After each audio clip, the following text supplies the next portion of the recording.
Everyone, সবাই কেমন আছো? আশা করছি সকলে ভালো আছো।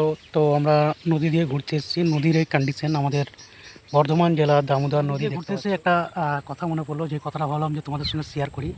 কথাটা হচ্ছে যে কিছু হোক আর নাই হোক, টাইম থাকতে বিয়েটা অন্তত করো, কারণ বিয়ে হচ্ছে আমাদের একটা মোস্ট ইম্পর্টেন্ট জিনিস আমাদের লাইফে, আমাদের ছেলেদের লাইফে বা প্রত্যেকের লাইফে। আমি রেকমেন্ড করবো 20 থেকে 25 বছরের মধ্যে বিয়ে করার জন্যে, কারণ ভবিষ্যতে অবশ্যই যখন তুমি মানে বয়স হবে, তখন কাউকে না কাউকে তোমার পাশে দরকার। উভয় হোক, তোমার ছেলে পেলে হবেই বিয়ে হলে, ঠিক আছে, বা তোমার স্ত্রীও তোমার পাশে থাকবে। আর সবচেয়ে বড় কথা হচ্ছে যে বিয়েতে লেট করো না, কারণ তুমি হয়তো ভাবছো যে আমি কোনো রোজগার করি না, বা যেটুকু রোজগার করি সেটুকুতে কী হওয়ার হবে। দেখো, খাওয়ানো পড়ানোর দায়িত্ব হচ্ছে ওপরওয়ালার, ঠিক আছে? তো ওইসব নিয়ে ভেবে লাভ নাই এখনকার দিনে, ঠিক আছে? তো যাই হোক, নিজে দেখে শুনে বিয়ে তা করে নাও। বাবা মার মানে অপেক্ষায় থেকো না, কারণ আজকালকার বাবা মারা দেখে শুনে দিতে পারবে না, সে ক্ষমতা তাদের নাই। আর যদিও থাকবে, তাহলে ছেলেকে সে চাকরি করতে হবে, কলেজের প্রফেসর, ডাক্তার, ইঞ্জিনিয়ার এসব হতে হবে।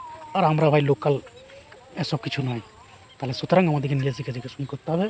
আর তোমার হাতে যদি কোনো মেয়ে থাকে তো আমার জন্য একটু দেখো, কারণ আমি এখনও সিঙ্গেল আছি, ঠিক আছে? আমার 25 চলছে, তো খুবই দুঃখিত, নাইটে খুবই কষ্ট হয়। তো দেখো, এটুকুই বলার ছিল। ভালো থেকো।